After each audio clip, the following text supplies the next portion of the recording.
Welcome back to the Writers Craft Summit. In this session, I am speaking with Nikol Rogers. Nikol, welcome to the summit. Thank you, Kevin. So excited to be talking to you again. So in this session, we are going to talk about relationships. And how appropriate. I love chatting with you, so why not talk about the value of connecting with other people? I think it's perfect. And maybe we can start with this idea of the writer, and this is an art form that for some reason has this mystique of being the loner art form, whereas you have a background in dance and as a choreographer, which is, collaboration is built into it. So maybe talk about the differences between this idea of the artist writer as the lone figure, whereas other art forms are inherently collaborative in their creation. I love that. And I would love to start off by saying that, I was in a tutu by the time I was 5 years old. But another thing was, I remember being 8 years old and creative writing was my favorite. Like it was always in the afternoon, and it's like I couldn't wait to have that pencil in my hand and to be writing down stories. I always loved to write. But what happened for me was, and I'm sure some people can relate to this, I believed my father when he said, "You'll never make any money from your writing." So even though I loved writing, I was obsessed with poetry. I was like, okay, all right, so I'm gonna, put my energy in my other loves, which was performing. So I had a 20-year career as a professional musical theater performer and choreographer, but the writing was always there. And so I kind of kept it in the closet, and I would write poetry as gifts for family and friends. And, it was like this secret desire, but I was even isolating. Like you talk about the lone writing, it's like even I was isolating around it because I was like, well, I'm making a living and things are working with the performance, and I don't know, maybe I'll write a book someday.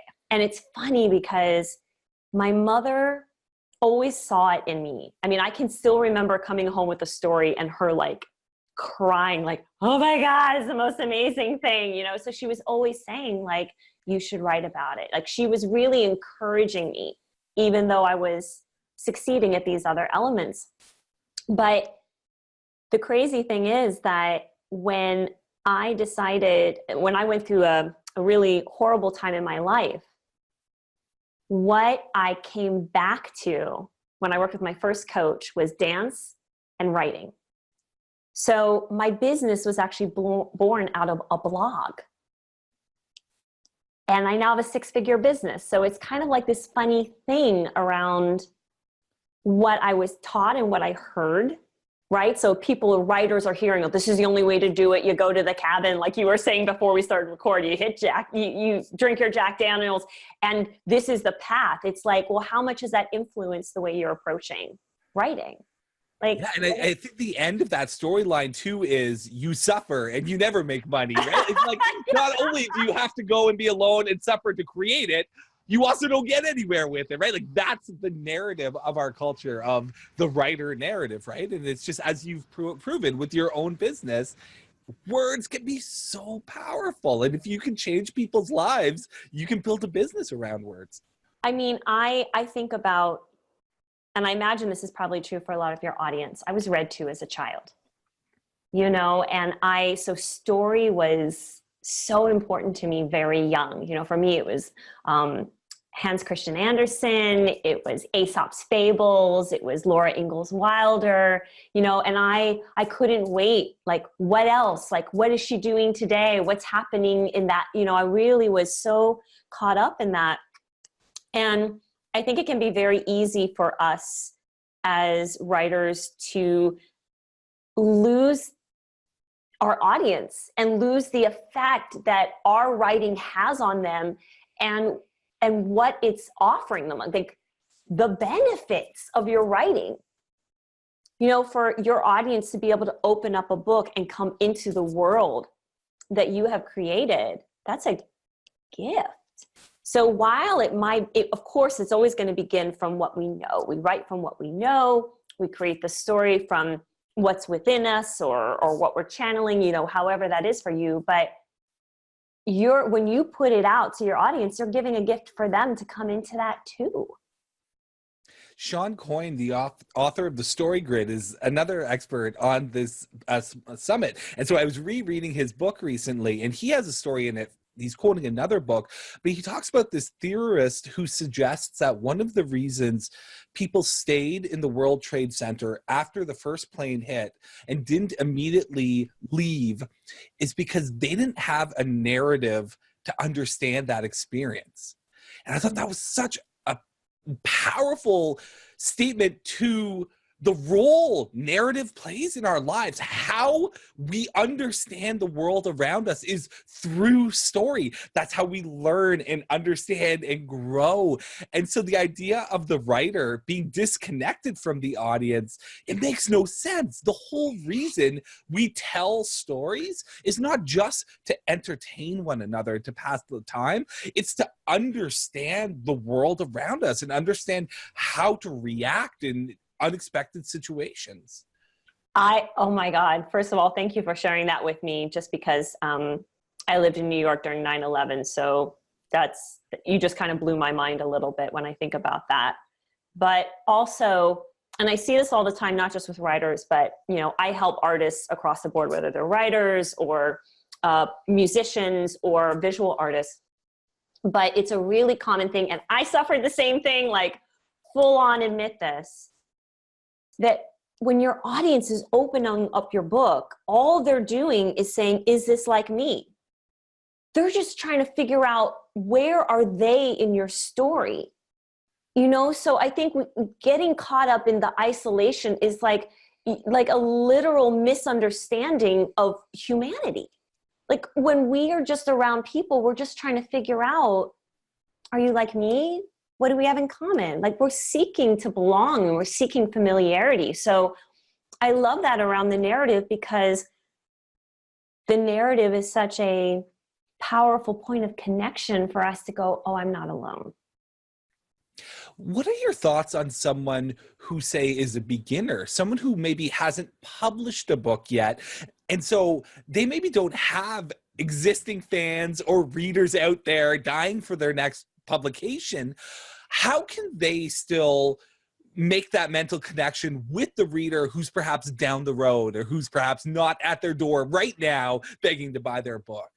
I think it just begins with a very basic belief in humanity, a very basic belief in that we are more alike than different.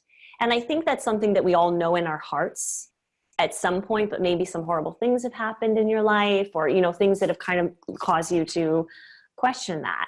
But it's like at our core, we know we share a lot more. So for that beginning writer, my invitation would be like, think when you're writing your story, when you're talking about your character, just imagine, like, how is this like other people whether you're speaking from yourself or you've been inspired by someone in your life and you've decided to fictionalize them. Like there is commonality. There is commonality in pain after loss.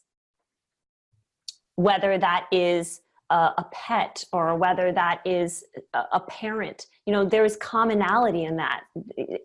Everybody has experienced loss like this. So I think it's kind of coming into trusting these themes and know, like, people are going to get it if you're speaking from that way. What about the role of relationships with other creatives? I know you run a group coaching program, so I'm sure you've seen for yourself the amazing power of people coming together and pursuing common goals as a collective. Can you speak to that? Yeah. Oh my God. This is like one of my main tenets. I like to get up on the soapbox about community, because I feel like for me, when I was a professional performer, I was on both sides of it. It's like the musical theater community is a very social community. Like we're performers, so we tend to be extroverts. We like being around each other. And I definitely benefited from that. But the place where I really suffered was in thinking that my challenges were my own and I couldn't show them. And so where I felt like I grew the most as a performer and where I had a shift and a change was when I started to express my vulnerability. And it was really interesting because in that space, there were some people that couldn't hold it. They weren't comfortable with it. So they were like, you know, they would say something totally unhelpful, like, it could be worse. And it's like, just went through a horrible divorce. Like, that's not helpful. Or, you know, if I was talking about like when I was launching my business or launching my blog, like how excited I was, and somebody would shoot it down. So I think that when we have the conversation about community, which is vital, again, going back to humanity and connectedness, like this is what we know at our core, but it's to be skillful in the community that you're creating. Meaning, are these people, you know, they say you're the sum total of the 5 people you spend the most time with. Well, what are they saying? Are they complaining all the time? Are they blaming all the time? You know, are they saying, oh yeah, you should totally blame that person, and oh yeah, you should, like, you know, violence begets violence. So it's kind of like finding the community that's going to lift you and empower you. And that's amazing, because then if they're holding that vision for you, when you hit the challenges, they can be reminding you, but reminding in a way that's not like you're bad and you're wrong, but you can do this. It's a very different energy. And I think it's so important for writers to have that, to have community, because there's a lot of challenges and there's a lot of unknowns, you know, and it's scary. You're putting your life on the page. So why not have help and community while you're doing it? I think writers in particular too can benefit from seeing their friends succeed, because writing, especially book length writing, has so much delayed gratification. It's not like you're in a band and you're performing once a week and there's a crowd full of drunken people cheering you on for an encore. You're pounding away at that keyboard for a year before anyone ever sees anything, perhaps. And so being able to say, hey, you know, I'm still 6 months out for publishing my book, but hey, my buddy just published her book and it's incredible and I'm so happy for her, and you're able to celebrate part of your community's success. It's another opportunity to find joy in your art and to help celebrate successes in a profession that doesn't have a lot of opportunities to cheer someone on or cheer yourself on. Yeah, and I'll say, from a totally like practical point of view, to be in some sort of mastermind or community with fellow writers, then you guys can be exchanging what works and doesn't work. Like, how awesome is that? You could be wasting your time doing some self-publishing through some person that's just, nobody should be working with them. And wouldn't you rather know, like, hey, what platform are you using? Hey, what publishers did you reach out to? You know, what worked for you when you sent out your query letter? Like, how amazing would that be? So that, again, you're not just like in a cloud by yourself, but you're also in community with writers who are making it. So I think about, for myself, when I grew the most as a dancer was when I was 14 years old, and I was put in an advanced level dance class, and I was one of the worst in the classes. Now, it was an amazing teacher, right? It was led by an incredible teacher that knew how to teach without humiliation. Like, she lifted me too, but I was also like, oh, I better bring my A game, because they're all bringing their A game. So it inspired me, and I grew like exponentially in that year. So there's that too.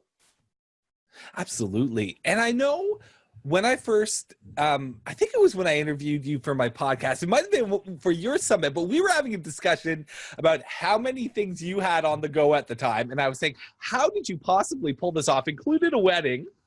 And your answer was team, team, team. So let's dig into that, because I think there's a misconception that a book is a person types it up and hits print and it's out into the world and no one else puts their fingers on it. So let's talk about the role a team could play in helping a writer find success. Yeah, and this is, oh my gosh, I mean, it's so important. And it's, again, it comes back to that skillful piece. You know, you're forming your community. What are they saying? Are you bringing your down?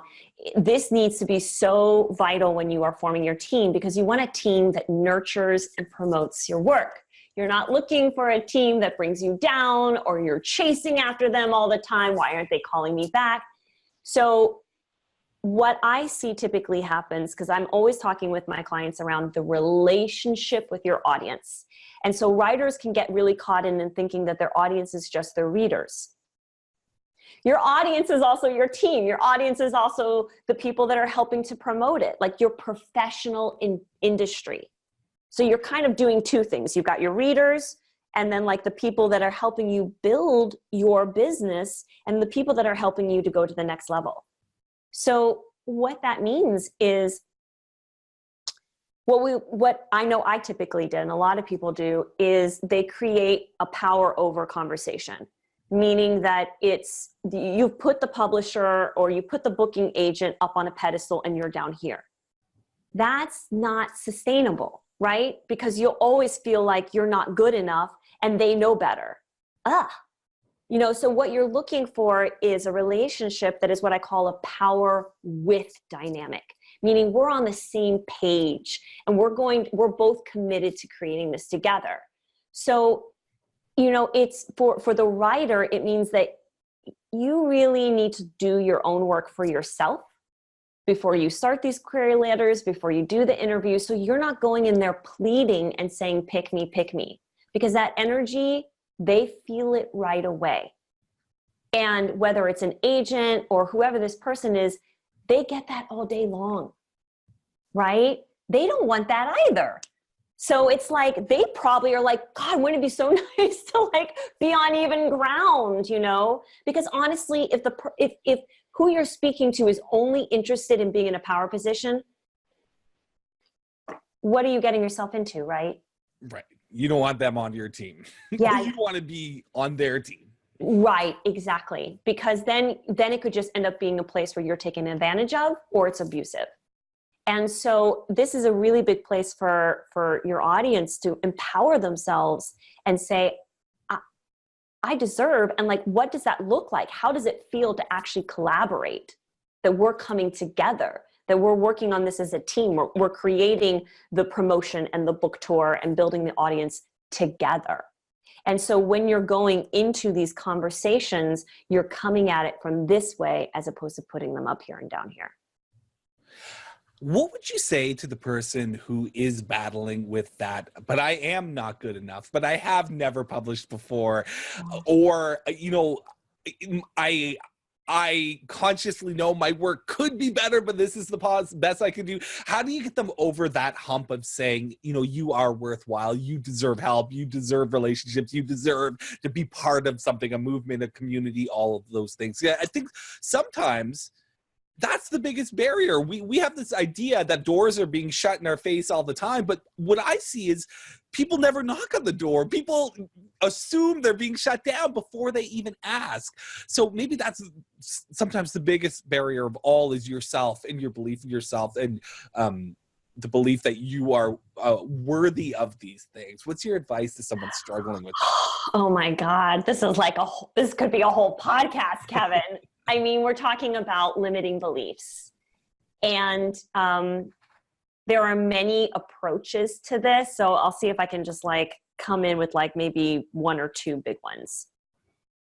So the first one is to, take a look at what is that core limiting belief? What is it that you've been saying to yourself over and over again? And if you're not sure what that is, you can go back and look at the patterns that have brought you to this point. And then to cultivate a very curious mind. When you're looking at that, saying, when did this first occur? So, we are all conditioned. We are all conditioned, and everything began when we were very young, when we were just taking in what was said to us when we were innocent. So one way is, let's say that the core limiting belief is I'm not good enough. So then you can be, and I would recommend doing this with help. This is not a thing to do on your own. Please do this with a professional. Please do this with a coach. Other people. Yes, please do this with like someone who is trained in this, to guide you back into, okay, when was this first said to you and what was that? And, some people might think of this as sort of inner child work. So you can be thinking of, you as a little boy or a little girl for whatever that message was that was said to you by who was raising you. And then to be able to go to that younger part of you, which is really it's not the adult part of you, it's the younger part of you. And to say, I'm here and I love you and it's okay. So what you're doing is you're kind of bringing this part back into your heart, back into your being and your body, and saying, I accept you and I've got you now. Because it's irrational, right? The child part is irrational, which is why it believes I'm not good enough.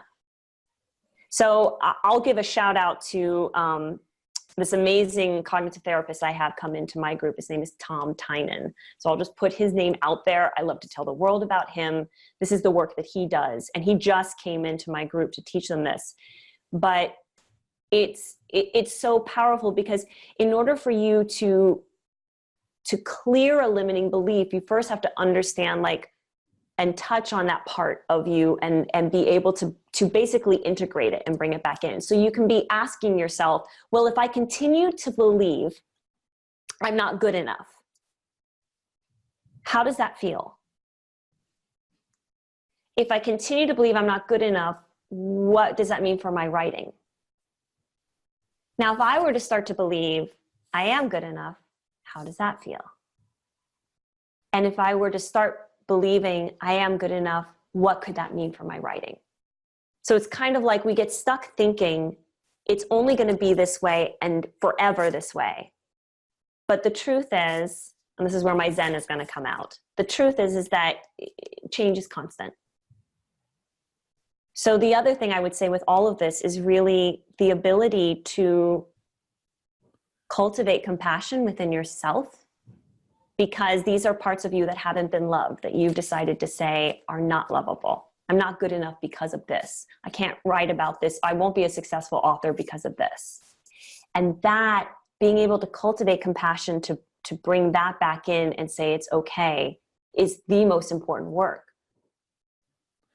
This is amazing. I have my notes here, and I had like, okay, we're going to talk about working with a team. We're going to talk about working with collaborators. We're going to talk about the value of community. But oh my God, I didn't know we were going to dig into our relationship with ourselves, right? Like, this is the thing. Let's get ourselves right and get that belief going in ourselves. And, you know, I think sometimes that's how you find connections with others, is you get yourself right first, and then you go out into the world, and people are drawn to you because you have that confidence and you have that belief that, hey, I'm okay and things are going to be okay, and we can all be better people when we pull together and work together with a team, or as a team, and through these relationships that we develop. Yeah. And I mean, so many, and I know I did this, so many go about this backwards, right? And they put all of their attention on building the relationship with their audience when they don't even know who they are. So the best work we can do as artists is to understand who we are and gain compassion and love for all of who we are. Because I know all of you guys are like, okay, Nikol, I don't like this part, I don't like this part. And it's like, that's where you place your attention. And you hear this with writers all the time, where they say, I spent years emulating this voice or emulating that voice, and it was only when I embraced my own self and just wrote the way I see the world that suddenly I found myself and found my audience and found my voice. Can I tell you, when I worked with my first business coach, who I'm obviously not working with anymore, it was like, your blogs are too long. They're too long. And I was like, and I'm so glad that I didn't change that, because I was finding my voice as a writer, you know, and I needed to be in that space of figuring it out. And what is it that I want to say? It wasn't about length. That's like some practical thing. Like, it's about the meat of what you're sharing. And so, you know, especially for writers, like, we're bringing what's inside out into words. We're constantly translating. And if you think that, like, your head is cut off from your body, how the heck are you going to do that? And I imagine, some of your watchers are going to be like, what? But I imagine those parts that you think are not lovable will probably create the deepest connection, because there will be so many people that open that book and go, oh Me too. And thank God. Thank God. Well, on that topic of connecting with the reader, I know you have a cool gift that you're giving away. 7 steps. All right, let me make sure I get it right. 7 steps to move raving to more raving fans. To more raving fans. I wrote. Yeah. I was reading move. Why are we moving our fans? 7 steps to more raving fans in half the time, which sounds great to everyone. So we're gonna have a link right below to the video where people can get signed up and pick that up.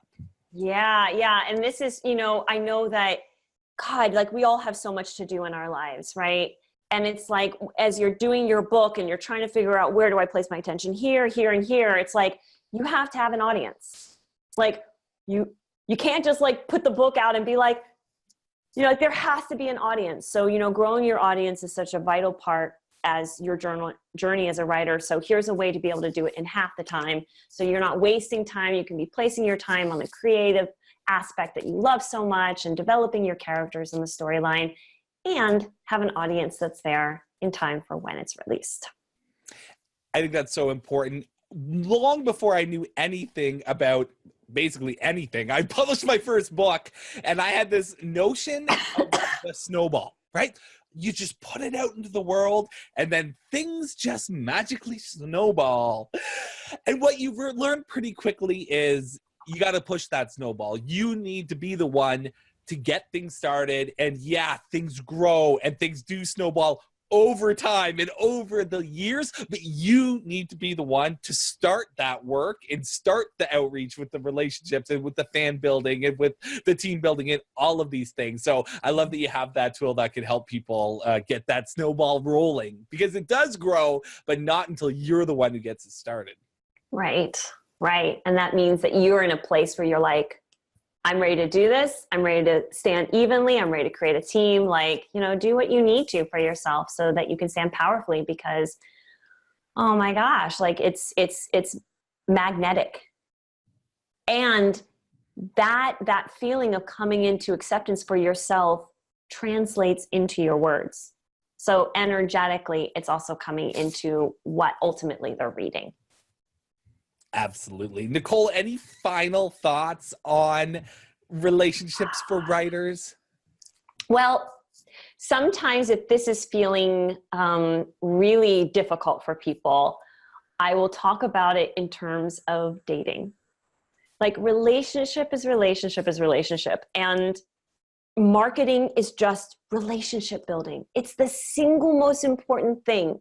So if you're like, Nikol, I've really sucked at relationships. I get it. I did too. You know, I'm on my second marriage and thank goodness for everything I learned to have an amazing man in my life now. But, you know, think about it in terms of when you're building the relationship, it's like the first date. What would you do on the first date? What would you do on the second? You know, what would you do on the third? If we're going even back before that, what are you putting on your profile? You know, so when you're building a relationship, it's building, and it's wanting to come forward with what is something you're bringing your best self forward. They're bringing their best self forward, and what can you create together? So, you know, instead of just like going straight for the sell or telling too much or freaking out, think of it as you're dating your audience, because ultimately you guys are going to be walking down and celebrating that 50th wedding anniversary because things went so great. I love it. Nikol, thank you so much for taking the time to join me on the summit today. I always love speaking with you. I love your amazing energy, and all the advice you have is wonderful. I learn something every time I speak with you. So thank you for being part of this summit. Oh, thank you, Kevin. I deeply appreciate being here.